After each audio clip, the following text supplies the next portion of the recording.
بسم اللہ الرحمن الرحیم۔ السلام علیکم۔ 4 ہفتے ہو چکے ہیں تاریخ کی بدترین دہشت گردی کے ہاتھوں غزہ اور مغربی کنارے پر نہتے فلسطینی بچوں کی چیخیں اور عورتوں کی آہوزاریاں سننے والا کوئی نہیں۔ جہاد فی سبیل اللہ اور فقہ موسوی پر عمل کرنے والے بھی کہیں غائب ہو گئے۔ قیامت کا رن پڑا ہے۔ 10,000 سے زائد فلسطینی لقمہ اجل بن چکے ہیں اور جنگ کے عالمی قوانین اور جنیوا کنونشن طاق نسیاں ہو گئے۔ 30 روزہ بمباری سے غزہ تباہ و برباد ہو چکا ہے۔ اب ہسپتال اور پناہ گاہیں بھی نشانے پر ہیں۔ اسرائیلی بری فوجیں غزہ شہر کا محاصرہ کیے ہوئے ہیں۔ دیکھتے ہیں یہ آگ و خون کی ہولی کب تک چلے گی یا پھر جنگ بندی کی کوئی راہ نکل سکے گی۔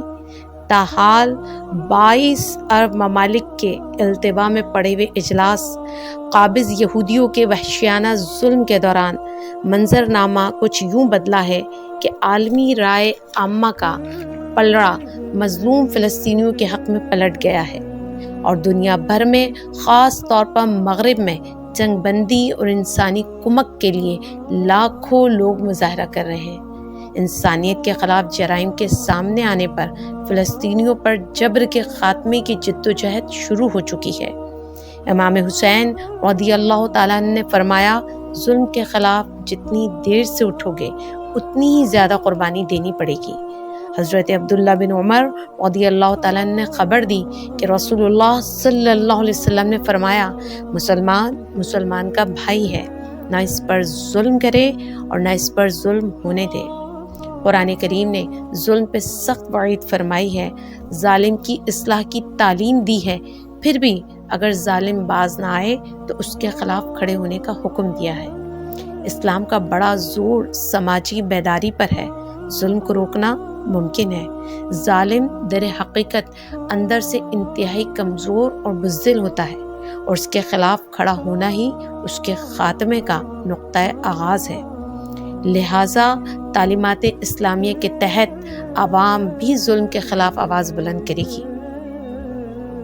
ان احکامات کی روشنی میں انوار حبیب اکیڈمی 11 نومبر بروز ہفتہ دوپہر 1 سے 4 صدر پریس کلب اپنے مظلوم نہتے فلسطینی ماؤں بہنوں بچوں سے اظہار یکجہتی کے لیے دختران اسلام کے عنوان سے ایک ریلی منعقد کر رہی ہے۔ آپ سب سے گزارش ہے بلا تفریق کراچی کی تمام دردمند خواتین، لڑکیاں، بچیاں، طالبات، لیکچرارز، لیڈی ڈاکٹرز، اساتذہ اپنی شرکت یقینی بنائیں تاکہ ظلم کے خلاف آواز بلند ہو سکے اور مظلوم کی حمایت۔ اب تک پوری دنیا کے مختلف ممالک میں مختلف سطح پر احتجاج کی صدائیں بلند ہو چکی ہیں۔ اب سوال یہ پیدا ہوتا ہے کہ اس احتجاج سے حاصل کیا ہے؟ تو اس کا حاصل یہ کہ ظالم کے خلاف آواز بلند کرنے سے مظلوم کو احساس ہوتا ہے کہ حکمران بغیرت صحیح لیکن عوام ان کے ساتھ ہے۔ اس کا حاصل ایمان کی حفاظت اور ایمان کی تجدید ہے۔ اپنے بچوں کو امت مسلمہ کا غم منتقل کرنا ہے۔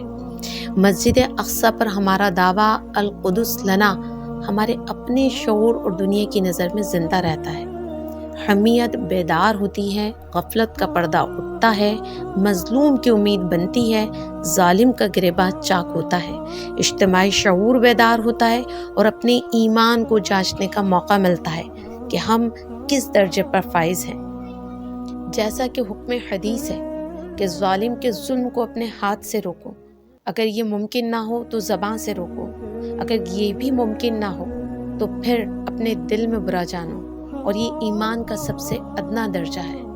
تو پھر اپنی قوت ایمانی کا بھرپور ثبوت دیجیے اور ظلم کے خلاف گھروں سے نکل کر باطل قوتوں کو بتائیے کہ ہم جسد واحد ہیں اور ہم ہی وارثان کربلا۔